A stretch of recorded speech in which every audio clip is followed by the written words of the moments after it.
U.S. President Donald Trump is insisting that Canada and other NATO countries will spend more on defense, saying, quote, "It will happen." But Prime Minister Justin Trudeau is saying something very different after a chaotic end to the NATO Leaders Summit. The CBC's Catherine Cullen has the latest from Brussels. Catherine? Well, Vashi, it's not all that long ago that Donald Trump called NATO obsolete. Today, he says it's the greatest and that essentially he fixed it. The thing is, it doesn't seem like all the other world leaders agree with his view of what happened today. Now, Trump had been pushing NATO alliance members to reach the NATO spending targets. That's 2% of GDP. Trump had even talked about doubling that perhaps it should be at 4%. There was an emergency meeting called today, and after that meeting with all the leaders, Trump came out and said that everyone had agreed to hit that 2% target. He said that they were going to do it quickly, that it would take perhaps a few short years. And he said that everybody thanked him for his contribution, that there was more unity than NATO had seen in years.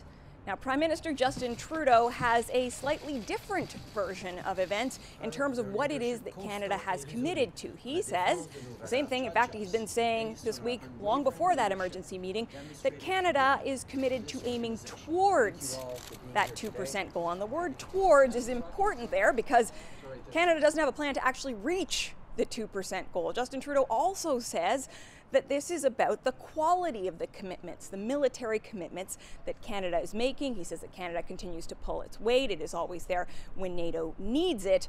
But that doesn't mean he's prepared to hit that 2% target. Now, he never directly contradicted Donald Trump today, so perhaps, unlike the last international summit, the G7 in the Charlevoix, Trudeau will leave this one without angering Trump. Vashi? Catherine Cullen in Brussels. So, will Donald Trump's unorthodox tactics ultimately strengthen or weaken NATO? And what does it mean for the president's meeting with Vladimir Putin? Joining me now from Vancouver is retired U.S. Navy Admiral and former NATO Supreme Allied Commander James Stavridis. Hi, Mr. Stavridis, Admiral Stavridis, I should say. Thanks for being with us. Great to be with you, Vashi. So you wrote ahead of this NATO summit that if Donald Trump repeated his behavior from the G7 summit, that it would solidify the view in Europe that the president is irredeemable as a reliable partner, leading to one of the deepest crises in the alliance's history.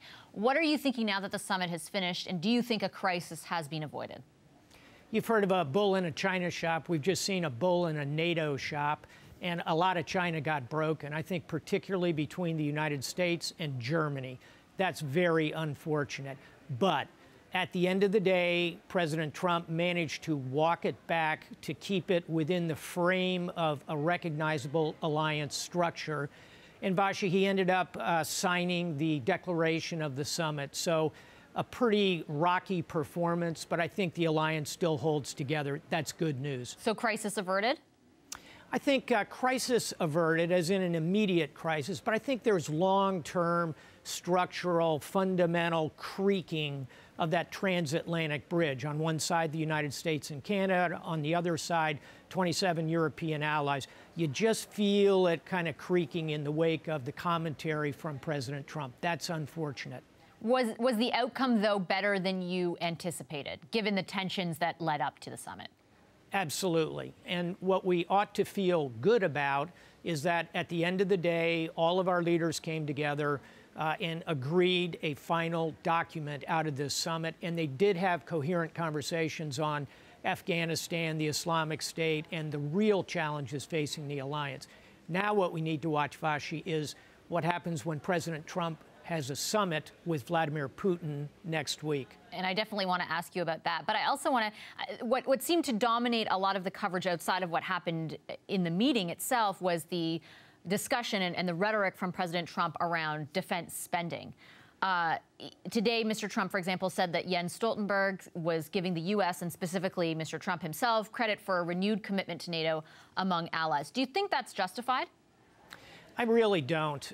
If you look at the upward trend in defense spending in the alliance, it really began in 2014, so 4 years ago. I will give President Trump credit for putting more pressure into the system, and I think that will help accelerate some of these positive defense spending trends. But I think it's disingenuous for the president to claim that he's the reason. This has been an ongoing trend. It's an ongoing conversation about burden sharing in the alliance. We need our allies to spend 2%.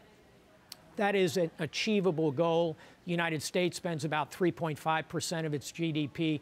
We need that to get more in balance. It's moving in the right direction. I want to ask you specifically about Canada in that case, because our Prime Minister, who was at the summit as well this week, has said that, you know, we are going to continue leading the mission in Latvia. We are going to lead the mission for a year in the NATO mission in Iraq. And, you know, we contribute in a number of ways, is the argument that the government here is making. But, you know, unequivocally said this week that we will not hit that 2% target by 2024. What do you think about that? I think it's unfortunate that it will not make that target. But I do want to say, in 4 years as a Supreme Allied Commander, I also saw your troops fight with great bravery in Afghanistan. I saw them in Libya, as you mentioned, Iraq, at sea on counter-piracy. Canada has always been there with the United States and has always been there with NATO. I would argue 2% defense spending, decision for Canadians to make, not for Americans. I would like to see that hit that level. I think it would be salutary for the alliance. At the end of the day, however, I know that the relations between the United States and Canada militarily are going to continue to be superb. The Prime Minister made the argument that Canada punches above its weight. Do you think that's accurate? I think it does, in the sense that it has a relatively small population. It's engaged globally around the world. It has a very proud history in all the areas that I just mentioned. And I think that's fair to say that even spending around 1% of GDP, which I believe is where Canada is, you're still very engaged globally. And I think that's to the credit of Canada's professional armed forces. Again, I've worked with them for much of a decade. They are extremely, extremely good. Canadians ought to be proud of their military, as I know they are. When you say, though, it's unfortunate we're not hitting that 2% mark, do you think that there could be more that Canada could do? I do. And I think if there were additional defense spending, it would be marvelous to see that used in a way that would contribute to better interoperability between the truly frontline, modernized military forces. Canada has very capable and modernized forces. They could be better. There could be a higher degree of integration. We could have better maritime platforms involved. I think that's probably in Canada's interest. But again, those are decisions for Canadians, not for Americans. Okay, you mentioned a few minutes ago the upcoming meeting with Mr. Putin, and I, of course, have to ask you about that. Do you think, given what's happened at NATO and the fact that there wasn't some sort of agreement at the end, that leaves Mr. Trump in a better position going into the meeting? Or do you think the coverage and the sort of public perception of the fractious nature of the summit will put him in a weaker position? I think he goes into this weaker because anybody who is observing this, particularly the Russian media as well as President Putin himself, sees that discord in the alliance. They see that, as I mentioned before, that transatlantic bridge kind of creaking a little bit. Therefore, as opposed to walking into that summit with Vladimir Putin as the indisputable leader of this alliance, you have a president who goes into it having demonstrated a great deal of fractious behavior with the other leaders, starting with your own prime minister, but certainly with the leaders of Germany, the United Kingdom, and others. So I think he goes into it in a weaker position than he would have as the absolute leader of this powerful alliance. Before I let you go, what's the worst case scenario coming out of this meeting? The worst case would be if Donald Trump decided unilaterally to make commitments about pulling U.S. troops out of Europe altogether, or stopping exercises involving U.S. troops with our NATO allies in Europe, or agreed with Vladimir Putin that he would work to lift the sanctions on Russia. We need unified NATO together if we're going to confront Russia. All right, I'll leave it there. Thanks a lot for your time, Admiral Stavridis. Thank you, Vashi. Efkaristo poli. Efkaristo.